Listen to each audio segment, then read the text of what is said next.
Saudara, kisah yang pertama ingin saya bacakan kepada anda semua. Ini adalah satu pengalaman kiriman daripada Faizal yang bertugas sebagai seorang pengawal keselamatan. Apa khabar Casey dan juga para pendengar Misteri Jam 12?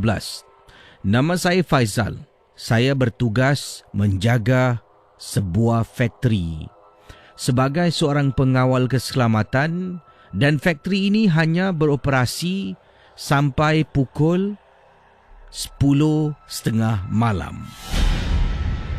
Dari pukul 10.30 sampailah pukul 5 pagi, factory ini tidak akan beroperasi. Paling lewat, orang akan pulang jam 12.30 malam. Daripada 12.30 malam sampai jam 5 pagi memang tidak ada orang dalam factory ini. Factory ini akan melalui yang dipanggil total production shutdown. Malam hari saya berjaga dekat factory ini yang terletak di salah sebuah kawasan di Tuas. Memang sunyi dan amat menyeramkan. Pendengar Ria 897 FM. Pernah pada waktu malam ketika saya berjaga seorang diri, saya perlu buat clocking. Tak banyak checkpoint, cuma ada 3 checkpoint sahaja. Sedang berjalan pada waktu tengah malam, seorang diri dengan bertemankan radio KC. Tapi bukan rancangan Misteri Jam 12. Saya dengar MP3, lagu. Dan lagu tu akan saya buka melalui speaker. Saya berjalan dengan lampu suluh dari satu tempat ke tempat yang lain. Kesemua ada lebih kurang 3 checkpoint untuk saya lakukan. Jadi pada satu malam ni, bila saya sedang berjalan, saya terdengar Casey. Bayangkan pendengar Ria 897 FM. Ini berlaku dekat koridor factory yang kosong. Selepas jam 12.30 malam. Tengah jalan sorang-sorang, tiba-tiba saya dengar dekat koridor.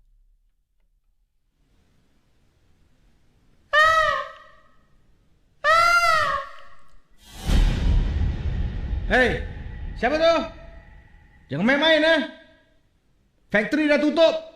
Who's there? Hello? Hello?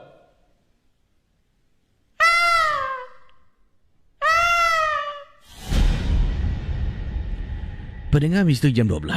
Kata Faizal, saya dengar suara perempuan pekik. Bukan sekali dua tapi berkali-kali. Dengan jelas dan kuat. Pendengar Misteri Jam 12, Faizal menegur suara itu. Mengatakan, siapa di sana? Selepas 12.30 malam memang tidak dibenarkan sesiapa berada dalam factory ini. Jadi saya tegas Casey. Saya dalam keadaan yang marah. Saya pekik, saya tegas. Hello? Hello? Siapa tu? Who's there? Last warning.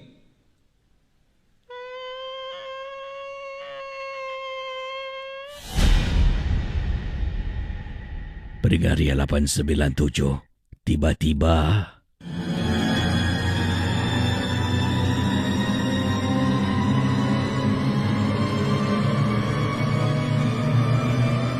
saya terdengar suara perempuan seolah-olah macam sedang dalam keadaan ketawa melirit. Saya cuba mencari dan menghampiri suara yang menyeramkan pada malam itu. Saya cuba dan ikut dan mendekati suara itu.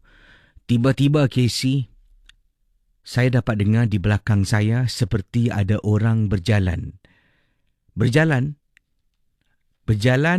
mendekati saya dari belakang. Saya dengar telapak kaki orang berjalan. Kita dapat rasakan, Casey. Orang tu jalan. Saya terus toleh. Bila saya toleh ke belakang, koridor yang sepanjang-panjang koridor di factory ini memang tak ada orang. Saya ni berada dekat tengah-tengah koridor. Saya masih ada lagi banyak ruang di hadapan untuk saya berjalan ke depan, buat clocking dan patah balik. Casey, saya toleh belakang memang tak ada orang. Saya teruskan perjalanan saya untuk ke depan, buat clocking ke tengah jalan. Sorang-sorang jalan. Tiba-tiba pendengar Ria 897 FM.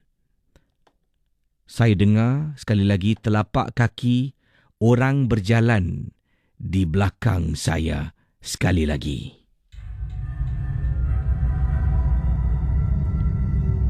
Casey, waktu tu saya tak berani nak toleh ke belakang. Saya hanya dengar bunyi suara seperti orang sedang bernafas.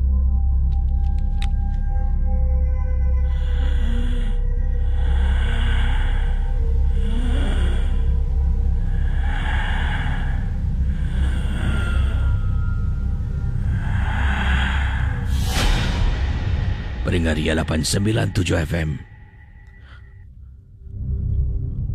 Daripada berani, awal tadi saya marah, saya pekik. Siapa tu? You're not supposed to be here. This is my last warning. Saya marah, Casey. Perasaan tu bertukar menjadi takut.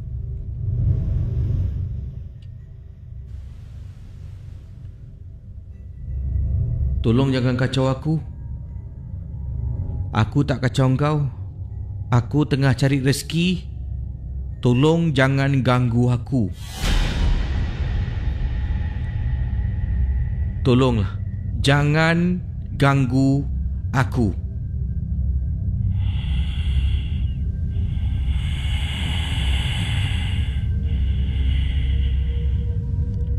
Casey, saya dengar suara orang bernafas betul-betul dekat belakang saya.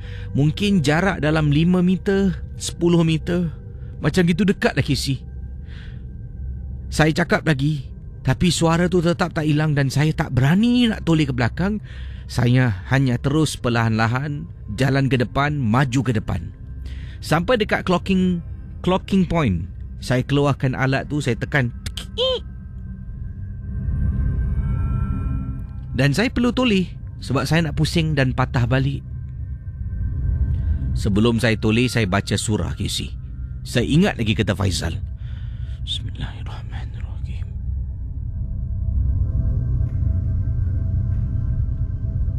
Pendengar Ria 897. Saya toleh perlahan-lahan dengan harapan memang tak nampak apa-apa. Casey, toleh. Pusing.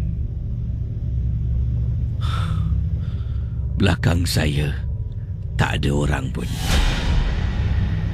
Waktu tu saya lari, Casey. Dari hujung koridor di dalam factory sampailah dekat pintu keluar tu, saya lari, memecut.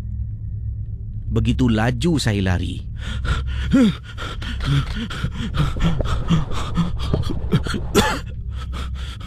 Saya lari. Sampai depan pintu, saya tap pas. Pintu terbuka. Bila saya tarik, saya keluar. Akhirnya, rasa sangat lega. Itulah pengalaman yang tak dapat saya lupakan. Terima kasih. Dalam kisah Misteri Jam 12.